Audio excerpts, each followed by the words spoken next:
Kumar Kashyap. Sir, कल हमारी party की नेता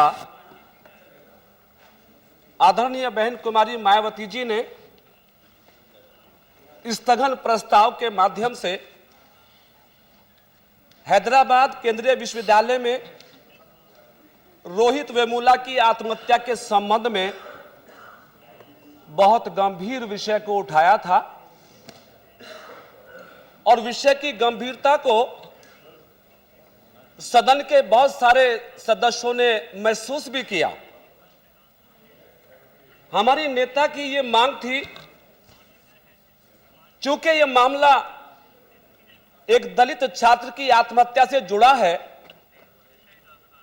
और सरकार की तरफ से यह इंडिकेशन मिल रहा था कि इस घटना की जांच के लिए न्यायिक जांच आयोग बनाया गया है। हमारी पार्टी की तरफ से हमारी नेता ने यह मांग की थी कि उस न्यायिक जांच आयोग में एक सदस्य शेड्यूल कास्ट का भी होना चाहिए ताकि उस दलित के परिवार को न्याय मिल सके। आज विपक्ष और सत्ताधारी पार्टी की तरफ से कई मान्य सदस्यों ने अपने विचार रखे हैं, अपने भाषण किया है, लेकिन किसी भी सत्ताधारी पार्टी के सदस्य ने इस संबंध पर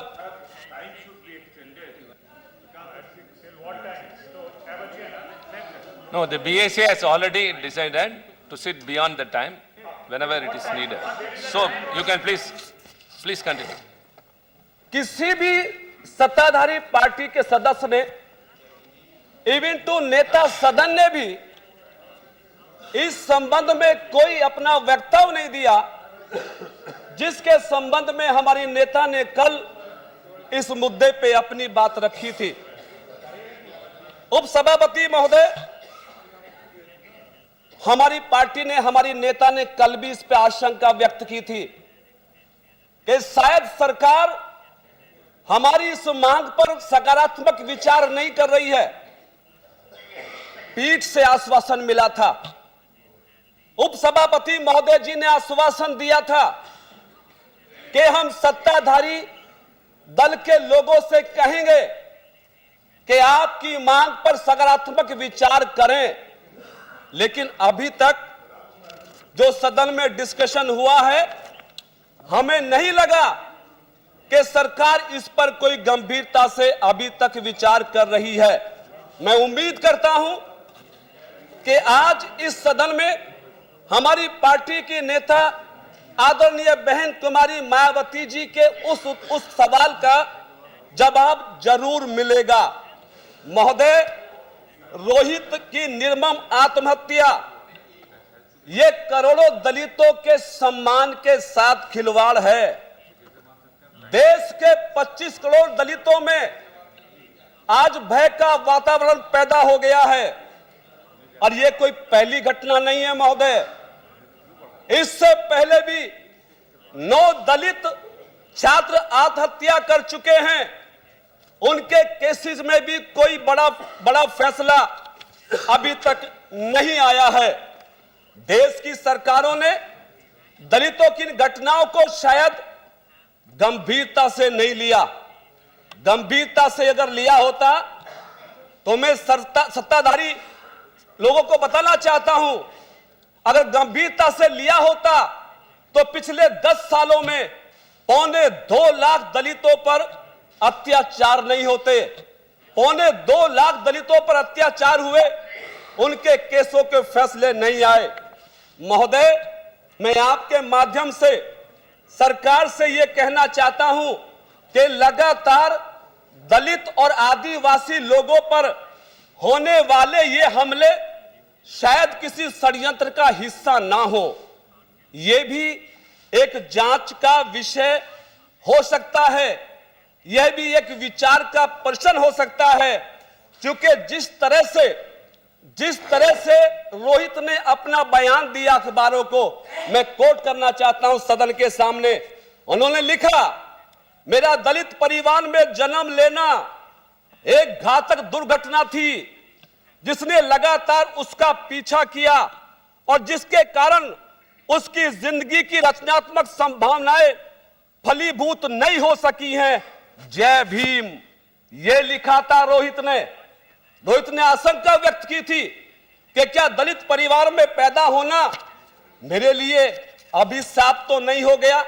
मैं खास तौर से सत्ताधारी पार्टी के नेताओं को कहना चाहता हूं कि यही चिंता थी बाबा साहब डॉक्टर अंबेडकर साहब की भी, यही वेदना थी बाबा साहब डॉक्टर अंबेडकर साहब की कि जब उन्हों को भी यह कहना पड़ा था, उस जमाने में जब जातिवाद का माहौल देश में हुआ करता था, जाति धर्म के नाम पर उत्पीड़न हुआ करते थे, डॉक्टर अंबेडकर साहब ने भी कहा था, खास तौर से भारतीय जनता पार्टी के हमारे बड़े नेता और उनकी पार्टी से जुड़े हुए तमाम जो धार्मिक संगठन हैं, मैं उनको कहना चाहता हूं, डॉक्टर अंबेडकर साहब ने कहा था कि हिंदू धर्म में पैदा होना मेरे बस में नहीं था, लेकिन मैं हिंदू धर्म में रहकर नहीं मरूंगा, ये मेरे बस में है।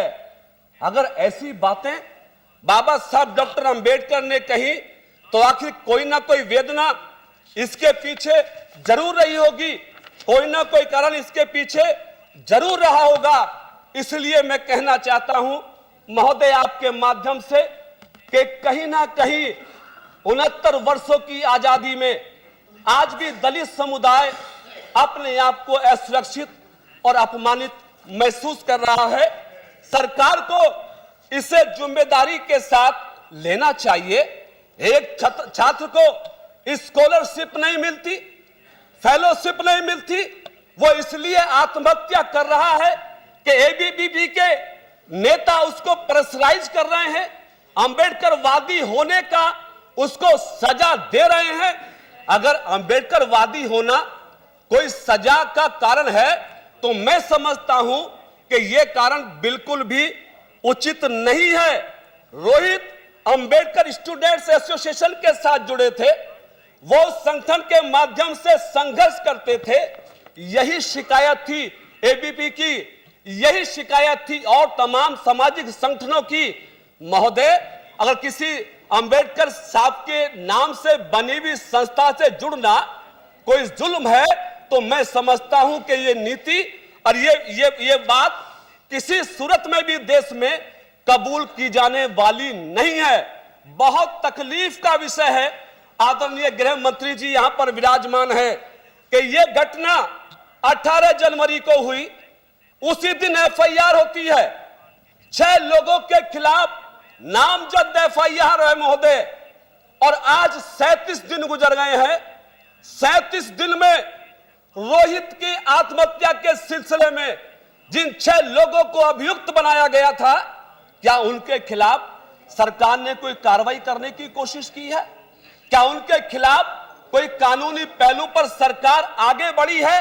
306 SC ST एक्ट लगा है उस मुकदमे में। बहुत सारे लोगों ने इस केस में गलतफहमी पैदा करने के लिए बहुत सारी बातें कही। किसी ने कहा यह तो शेड्यूल कास्ट ही नहीं है, इस तरह के सवाल उठाए गए।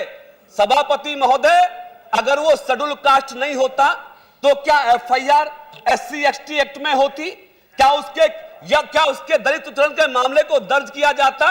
इसलिए मैं अपनी दूसरी मांग आज आपके माध्यम से करना चाहता हूं। पहली मांग बहुजन समाज पार्टी के माध्यम से कि जो न्यायिक जांच आयोग बना है उसमें शेड्यूल कास्ट का अपॉइंटमेंट होना निहायत जरूरी है, ताकि दलितों में न्याय के प्रति विश्वास बढ़े। और दूसरा मेरा निवेदन यह भी है कि जिन 6 आरोपियों को एफआईआर में नामजद किया गया है, सरकार उनके खिलाफ क्या कार्रवाई करने वाली है, इस पर भी कोई ना कोई जवाब इसलिए आना चाहिए कि अभी जो रिसेंटली घटना हुई है जवाहरलाल नेहरू केंद्रीय विश्वविद्यालय में, 9 तारीख की घटना है, तुरंत गिरफ्तारी हो जाती है, हमें ऐतराज नहीं है। देशद्रोह का कोई मुलजिम हो उसके खिलाफ आप कार्रवाई करें।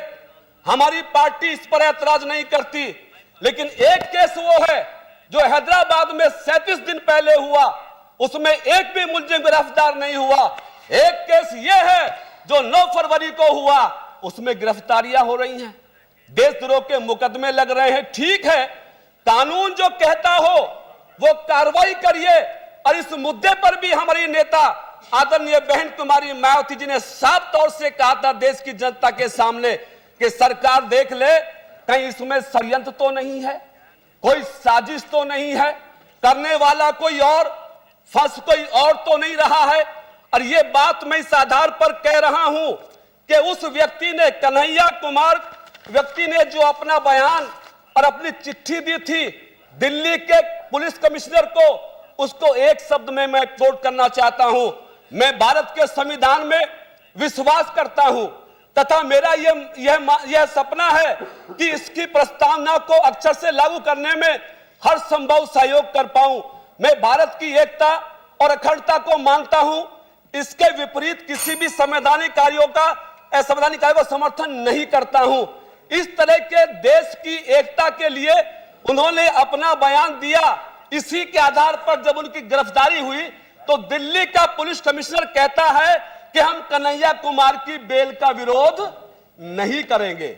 कन्हैया कुमार के स्टेटमेंट के बाद, कन्हैया कुमार की सच्चाई के बाद शायद दिल्ली कमिश्नर का अपनी आत्मा जागी होंगी, उन्होंने कहा कि हम इसका विरोध नहीं करेंगे। फिर भी मैं ये कहना चाहता हूं कि बिना ठोस सबूत के, बिना ठोस गवाहों के किसी व्यक्तियों को मुलजिम बनाना यह भी मानव अधिकार के खिलाफ होगा।